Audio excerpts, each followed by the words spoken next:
Lockdown, Chapter 6, page 40. I felt bad in my life, but never so bad as when Mr. Cintron walked away. It was as if everything I had hoped for was gone. He had even put Icy on my mail list, and now I didn't know if I could send her the letter I had written. I remembered what she had written, to think about her at 9 o'clock and she would be thinking about me. But I couldn't think about anything except that I had messed up again. I wanted to see what the rest of the guys were thinking. There wouldn't be any talking at lunchtime, but maybe I could see something in their faces. That's what I thought. But Mr. Wilson brought my lunch to me and I had to eat in my cell. "Is that all you know?" he asked. "Settle everything by fighting? Isn't that the kind of low-life crap that got you in here?" "Yes, sir." "You know, all Mr. Cintron has done is to write you up and they'll send you right upstate with that kid you had the fight with. Then the two of you can fight all you want," Mr. Wilson said. He looked at me like I was nothing, and that was the way I felt. But when he left, I thought about what he had said. Maybe he went home and dealt with his family and his friends like he wanted, but I had to deal with what I had found at Progress. I wanted to pray, but I don't like doing that kind of stuff. I mean, to me, praying sounds lame. You've messed up and then you go asking God to let you cop a plea. One time I heard Mama praying. She was in her bedroom. I thought she was praying to get off that stuff she was using, and I leaned against the door to hear her. But she was praying for $10 so she could buy some food. I knew what she would be buying with that $10 if she got it. Mom was a trip and a half. She was small. I was as big as she was when I was 9. She was pretty when she fixed herself up, and she spoke well, like Icy. Icy probably talked like Mom, really, but when Mom spoke, you could hear every syllable, unless she was high.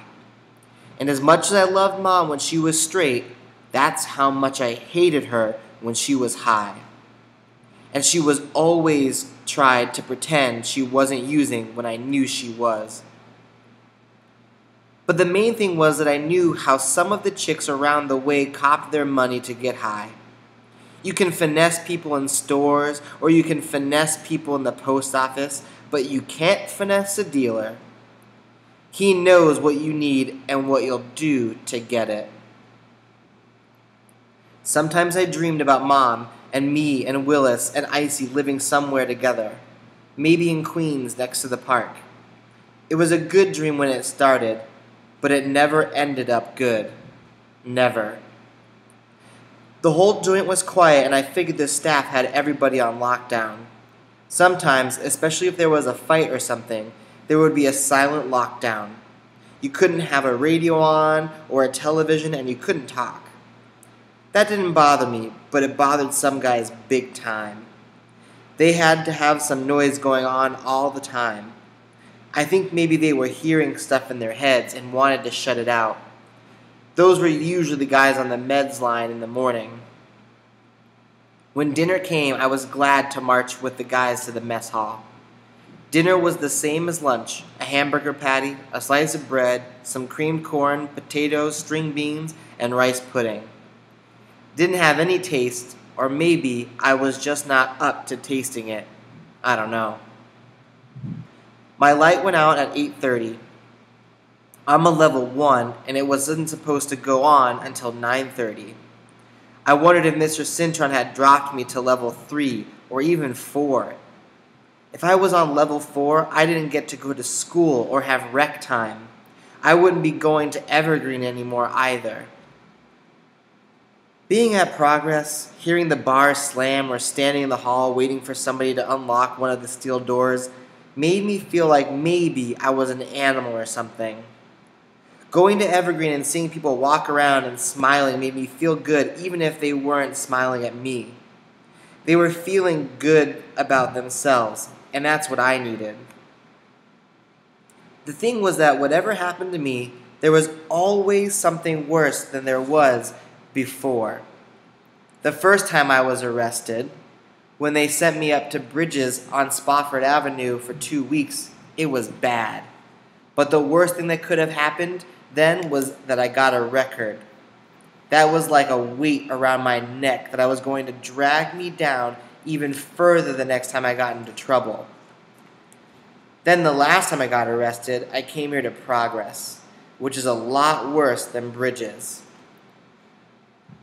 When Wilson said they could send me upstate with Cobo, I knew that would be even worse.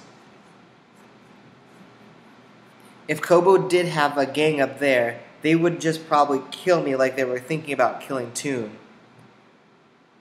I guess dying is the worst shit you can get into. Morning came and I got roused up with everybody else. We lined up and I didn't see Cobo. I was looking for him because he might be trying to sneak up on me and shank me or something. Play gave me a wink, but Diego just looked away. It was summer and I knew school was out back in the world. My main dog, Kenneth, would be playing b-ball in the 4th Street tournament. K-Man couldn't play a lot of ball 2 years ago, but now he was getting real good. 2 teams wanted to play in the 4th Street tournament. I wish he could come up and visit me. K-Man is real people. Reese, out of line, Mr. Pugh said. I stepped out of line, and he left-faced the crew and marched them off towards school. I was just standing there by myself, but I knew better than to move. When Mr. Pugh gets mad at you, he can make your life 2 kinds of miserable. He came back and told me to follow him.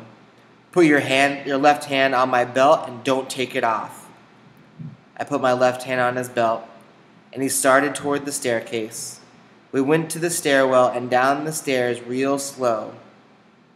Sometimes Mr. Pugh would stop and flinch like he was going to do something. I just held on to the belt. He was letting me know that at any moment he could stop and punch me in the face. I was knowing it. We went to Mr. Cintron's office. Miss Rice, his secretary, looked old. Mr. Wilson said she had been working at Progress for over 14 years. Mr. Cintron came out of the office and he told Mr. Pugh to bring me in. You want him handcuffed to the chair? Mr. Pugh asked. Yes, Mr. Cintron said. He went around to the other side of the desk while Mr. Pugh cuffed me to the chair and left. Mr. Cintron shuffled through some papers and shook his head like he was disgusted.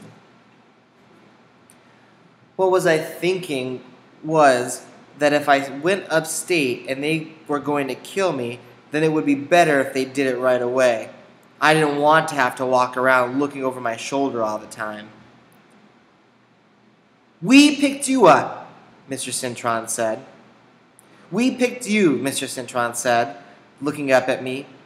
We selected you for the work program because you had a high IQ. You hadn't done anything violent, you had a decent reading score, and you sounded like you really wanted a break. So everybody on the board is going to be looking at the model for this work project and making a judgment. And you're getting into fights? You really know how to screw things up, don't you? Sir, I'll break my back to make it up, I said. I'll do anything you say. I'll work hard. I won't get into any more fights. If somebody wants to beat me up, I'll just let them. I swear it, sir. Hey, you've already proven that your word doesn't mean shit, Mr. Cintron said. So why are you giving me that bull now? I'm giving you the only thing I know, sir, I said. I'm not a snitch, sir, but they were talking about offing Toon. I just didn't want that to happen, sir. Reese, well, maybe we were wrong about your IQ, Mr. Cintron said. You're in here with boys who can steal, who can shoot each other, who can kill. That's the kind of life you chose, and that's the life you've got, and you're one of them.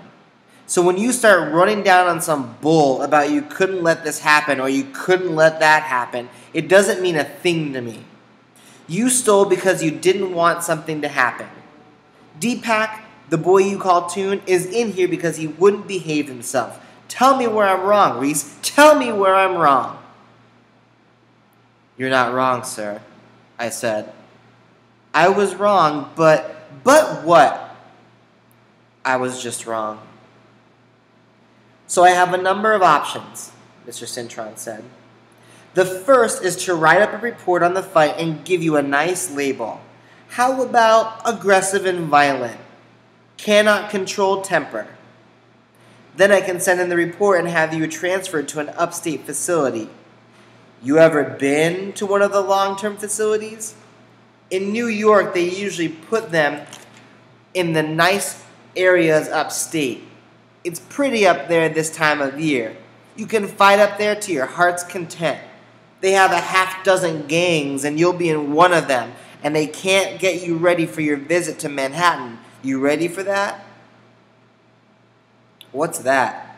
That's when they send you back to the streets for a visit, Mr. Cintron said. It's only for a visit because you'll blow it again and be back in some facility. You're lucky you didn't get a longer sentence. I can't get another chance? I don't want to give you another chance, Mr. Anderson, Mr. Cintron said. But if I take away your chance, if I report this incident that our high-Q, non-violent, carefully selected choice has messed up, it's going to stop the work program in its tracks. Why should we fund this program, pay the extra insurance, and pay for the extra staff hours if these African Americans are just going to throw it away? They're going to look in my face and talk about recidivism rates and emotional instability and social understanding, but in their hearts, they're just going to keep it a lot simpler. They're going to be thinking that people like you don't deserve a chance. So I'm going to squelch this report. I'm going to let Maldonado, the other kid, take the whole blame, Mr. Cintron said.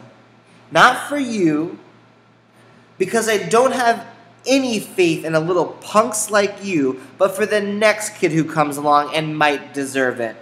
So you're going to continue in this program, Reese. But if you screw up again, you'd better send your soul right to God, because your black ass will belong to me, and I will be putting a hurt on you. Am I making myself clear? Yes, sir. I'll find the worst facility in the state to send you to and warn them about you, he said. And if I do that, they'll be sorry as long as you survive. He pressed a button on the intercom and said, Mr. Pugh, come get him out of here. Mr. Pugh uncuffed me. When I stood up, I almost fell down. My legs were shaking so bad. Mr. Pugh took me back to my quarters and told me to wash the floor, and I started doing that. The soapy water was cold and wasn't getting the floor clean, but I was down on my knees scrubbing it the best I could. I was crying, but I wasn't making any noise. The thing was, I didn't know if I was going to mess up again or not. I just didn't know. I didn't want to. But it looked like that's all I did.